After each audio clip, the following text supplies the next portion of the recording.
Hello everyone, welcome back to the channel. And today we have a Vasu bhai who have worked for Paytm and Upstox, which is a top fintech company from India. And today we will discuss about how they crack the interview of Paytm and Upstox.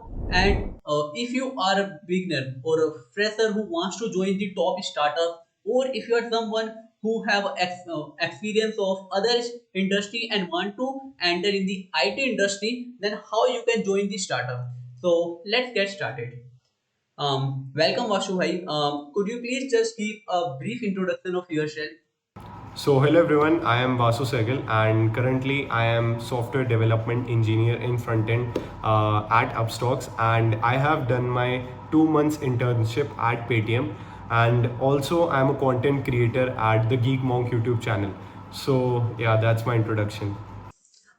Great. So Vasu, first of all, I would love to know more about how did you join the Paytm internship and what are the like interview experiences and how many interview rounds are there and what types of questions they ask, like, the difficulty level of those interview. Okay. So I joined Paytm in in my final year. So it was on campus placement that I got, and I was lucky enough that Paytm was the second company in my campus, and I cracked that. And in Paytm, around there were 3 or 4 rounds were there, including the HR round. So in Paytm, the first round was basically, you can say, there was a normal test, and then after we got a technical interview, and then there was a second technical interview, and then there was a managerial plus HR round. So these were my all the combined interviews of Paytm, and in at Upstox, I had 3 interviews which consisted of 2 technical interviews, and one was HR round. So these were all my total interviews that I gave at Upstox.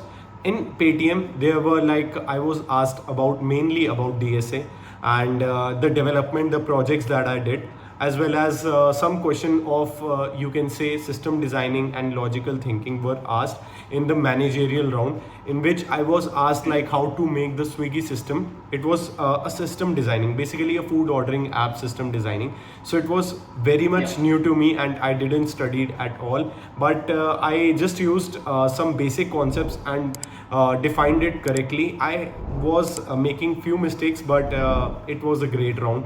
So that's how I was selected at Paytm. And in Upstocks, I was majorly asked in the first round DSA, and in the second round I was asked about my projects and how have I done any internship, or how much you can say I have worked with other people and collaborated over the projects.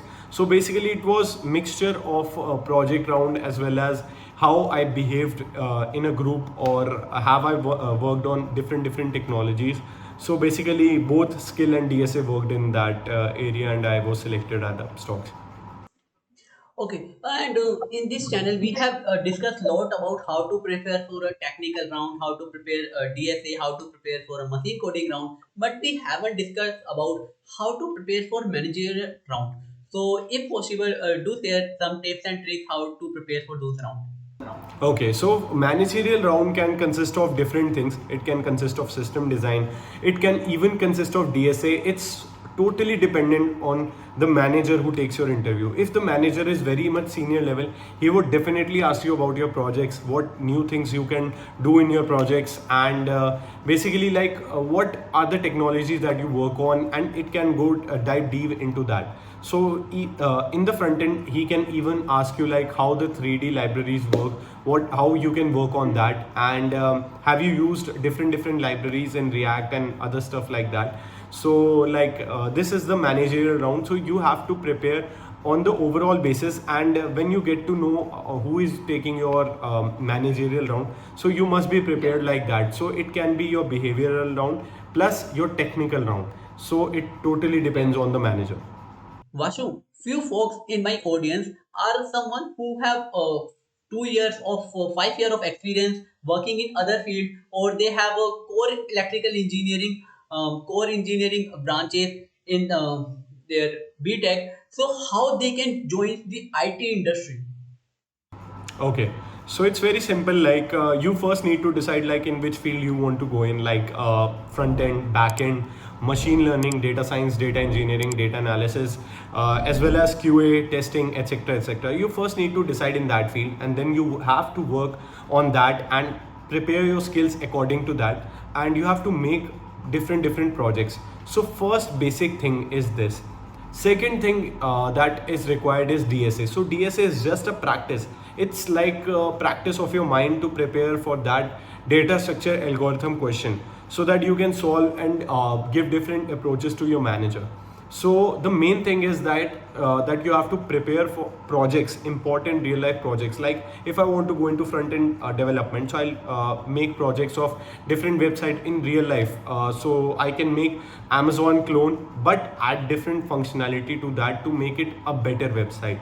Even if I want to make a food ordering app, so I will make a food ordering app. Zomato is doesn't have some feature, I will add that feature and show it to my manager, like show it to my the interviewer that I am presenting my project. So it will definitely add very much value to your interview. So by this, like, you can prepare for different technologies, and then you can apply in different startups. At first you don't have to aim for FANG directly, because you first give interviews in different startups, so that you can gain experience, and you can gain different ideas, like where you are lagging in your interviews. And then after, like, you can crack and aim for different product based companies. So that's my opinion, okay, you have to try like that. Okay, so let's say I have learned the skills, I have built the projects, I have also mastered the DSA, I have solved like 100, 200 DSA problem also. But when I send the resumes to the company, they reject it because of my degree, because I haven't done any experiences. So, what to do in that situation? Okay, in that situation, the best solution to that is cold emailing. You have to build up your skills, and you have to cold email to different startups at first, like the startups that have just raised the fundings. And now you have a question that how we can know that the startup has raised the fund. The best thing is LinkedIn.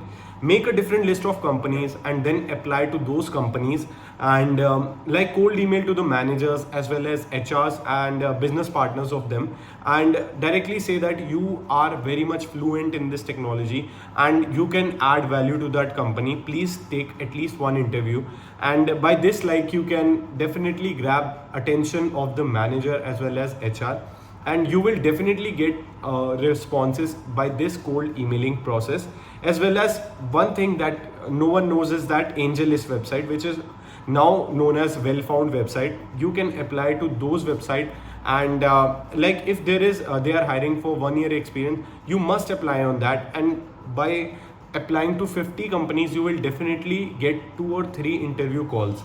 So apply in startups at first, or budding startups, and if you are getting a job of 20k per month or 30k per month, and even like 25k per month, you should take that and work, and first gain some experience in the startup. And real life experience when you gain, you will definitely get to know like what you lack, and then you can apply to big product based company after 6 to 8 months.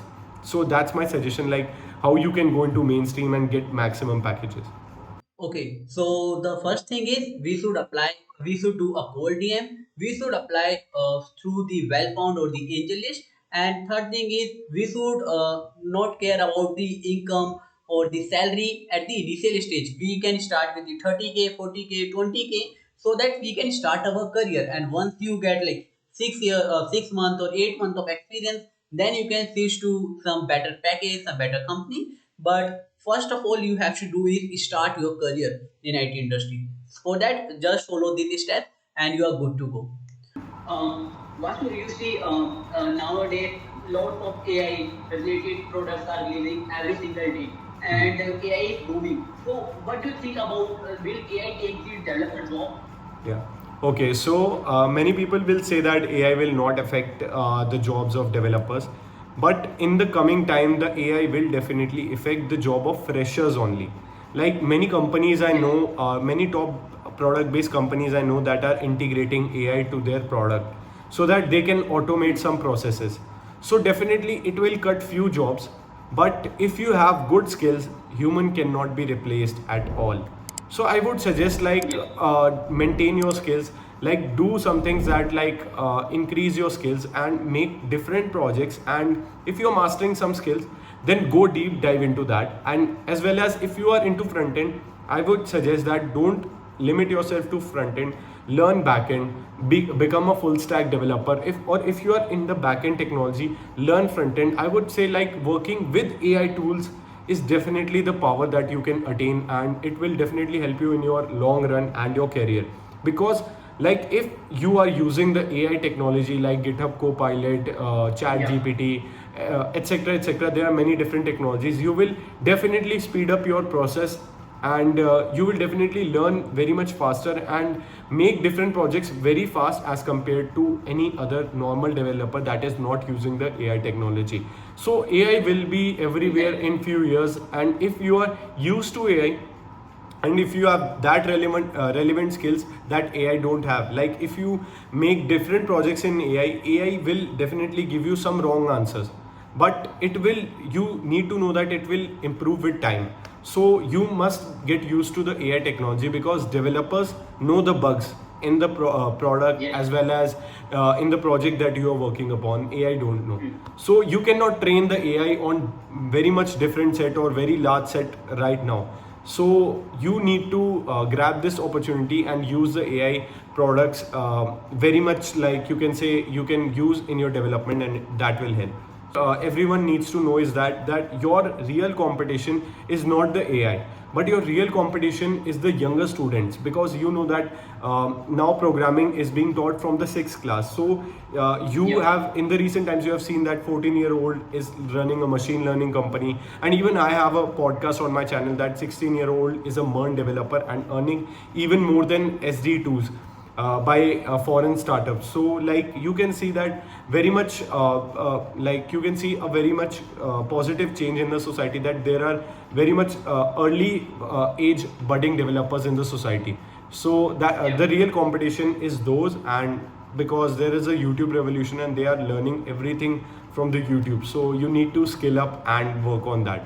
Vasu, for joining us in this podcast and sharing your insight about the startups and how this fresher who wants to enter the IT industry. If you want to connect with Vasu, you can follow him on the LinkedIn, and you can also subscribe to his channel. He mentors students related to BCA, MCA, and software engineering things. So do check out the Vasu channels too.